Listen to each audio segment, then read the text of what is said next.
Hello guys, আমি আজকে দেখাচ্ছি একটা খুব স্বাস্থ্যকর রেসিপি। গাঁদাল পাতা দিয়ে মাছের ঝোল। তো মাছ নিয়েছি, বাটা মাছ, একটা তেলাপিয়া মাছ আছে। আমার মেয়ে বাটা মাছটা সহজে খেতে পারে না, তাই জন্য কড়াই তেল দিয়ে মাছগুলো আগে ভেজে নিচ্ছি। এটা গাঁদাল পাতা, এটা বেটে নেবো ভালো করে। এই যে বেটে নেওয়া হয়েছে। আর ওদিকে আলু, ঝিঙে, ঢেঁড়স আর ধনেকে কেটে নিয়েছি।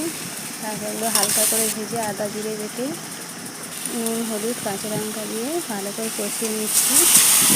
নেওয়ার পরে জল ঢেলে দেবো। ঝোলটা যখন ফুটে যাবে মাছগুলো দিয়ে দিচ্ছি।